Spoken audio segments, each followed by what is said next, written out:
Hello, ഇന്നത്തെ നോമ്പുതുറ special എന്ന് പറയുന്നത് എഗ്ഗ് ബാജിയാണ്. അപ്പോൾ സാധാരണ എഗ്ഗ് ബാജിയിൽ നിന്നും കുറച്ച് വ്യത്യസ്തമായിട്ടുള്ള രീതിയിലാണ് ഇന്ന് തയ്യാറാക്കിയിരിക്കുന്നത്. വളരെ എളുപ്പമാണ്, അതേസമയം നല്ല ടേസ്റ്റുമാണ്. എഗ്ഗ് സ്റ്റീം ചെയ്തതിന് ശേഷം ബജി തയ്യാറാക്കുന്ന രീതിയാണ്. അപ്പോൾ അതെങ്ങനെയാണെന്നുള്ളത് നമുക്ക് വീഡിയോ കാണാം. മുട്ട ബജി തയ്യാറാക്കാൻ വേണ്ടിയിട്ട് ഞാനൊരു 5 മുട്ടയാണ് എടുത്തിട്ടുള്ളത്. അത് പൊട്ടിച്ച് ഒരു ബൗളിലേക്ക് ഇട്ട് കൊടുത്തിട്ടുണ്ട്.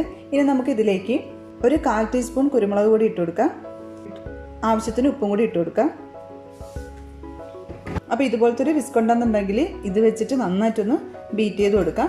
ഇല്ലയെന്നുണ്ടെങ്കിൽ ഒരു സ്പൂൺ ഉണ്ടെങ്കിൽ സ്പൂൺ വെച്ചിട്ടായാലും നന്നായിട്ടൊന്ന് മിക്സ് ചെയ്തെടുക്കാം. ഇല്ലെങ്കിൽ മിക്സിയിൽ ജസ്റ്റ് ഒന്ന് അടിച്ചെടുത്താലും മതി. അപ്പോൾ ഇത് നന്നായിട്ട് ബീറ്റ് ചെയ്തെടുത്തിട്ടുണ്ട്. ഇനി നമുക്കിതൊന്ന് സ്റ്റീം ചെയ്തെടുക്കാം. അപ്പോൾ മുട്ട വേറൊരു ബൗളിലേക്ക് മാറ്റിയിട്ട് സ്റ്റീം ചെയ്യാനായിട്ട് വെച്ചിട്ടുണ്ട്. ഇനി നമുക്കിത് അടച്ച് വെച്ച് നല്ലതുപോലെ ഒന്ന് സ്റ്റീം ചെയ്തെടുക്കാം. ഒരു 10 മിനിറ്റ് മാത്രം മതി, അപ്പോഴത്തേക്ക് അത് റെഡിയാവും. അപ്പോൾ മുട്ട നല്ലതുപോലെ ആവിയേറി വന്നിട്ടുണ്ട്. ഇനി നമുക്കിത് തണുക്കാനായിട്ട് മാറ്റി വയ്ക്കാം. അപ്പോൾ തണുത്തതിന് ശേഷം ഞാൻ ഒരു പാത്രത്തിലേക്ക് മാറ്റിയിട്ടുണ്ട്. ഇത് നമുക്കിനി നീളത്തിനൊന്ന് കട്ട് ചെയ്തെടുക്കാം.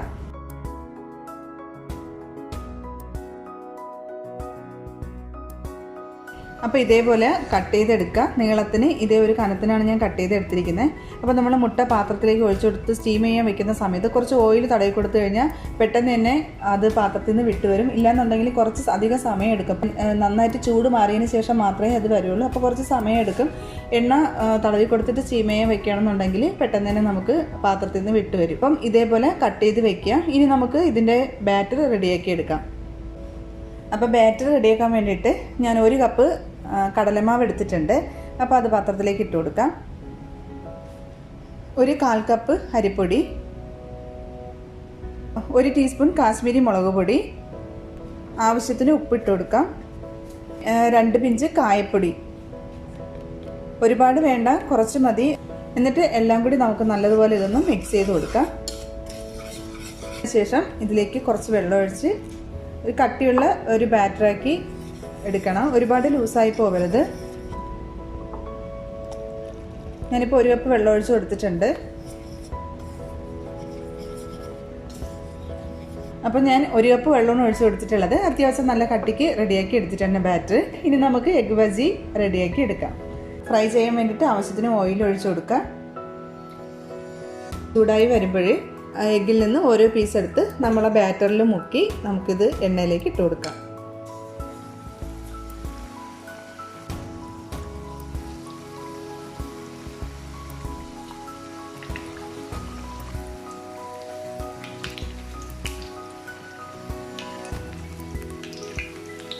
അപ്പോൾ 2 വശവും നന്നായിട്ട് മൊരിഞ്ഞ് വരുമ്പോൾ നമുക്കിത് എണ്ണയിൽ നിന്ന് മാറ്റാം. ഇനി നമുക്കൊരു പ്ലേറ്റിലോട്ട് മാറ്റാം. അപ്പോൾ ഇതേപോലെ തന്നെ ബാക്കിയുള്ളത് കൂടി നമുക്ക് റെഡിയാക്കി എടുക്കാം. ഞാനിവിടെ എല്ലാം ഫ്രൈ ചെയ്ത് ഒരു സെർവിങ് പ്ലേറ്റിലോട്ട് മാറ്റിയിട്ടുണ്ട്. അപ്പോൾ ഇതുപോലെ ആരും ഫ്രൈ ചെയ്ത് നോക്കിയിട്ടില്ല എന്നുണ്ടെങ്കിൽ തീർച്ചയായിട്ടും ഒന്ന് ട്രൈ ചെയ്ത് നോക്കുക. വളരെ എളുപ്പമാണ്, സൂപ്പർ ടേസ്റ്റുമാണ്. സാധാ മുട്ട ബജിയെക്കാട്ടി ഒരു വ്യത്യസ്തമായിട്ടുള്ള രീതിയാണിത്. അപ്പോൾ എല്ലാവരും ഒന്ന് ട്രൈ ചെയ്ത് നോക്കുക. ഇഷ്ടമായെന്നുണ്ടെങ്കിൽ തീർച്ചയായിട്ടും ലൈക്ക് ചെയ്യാനും ഷെയർ ചെയ്യാനും കമൻറ്റ് ചെയ്യാനൊന്നും മറക്കരുത്. അപ്പോൾ പുതിയ നല്ല ഈസി റെസിപ്പി ആയിട്ട് നമുക്ക് വീണ്ടും കാണാം. താങ്ക്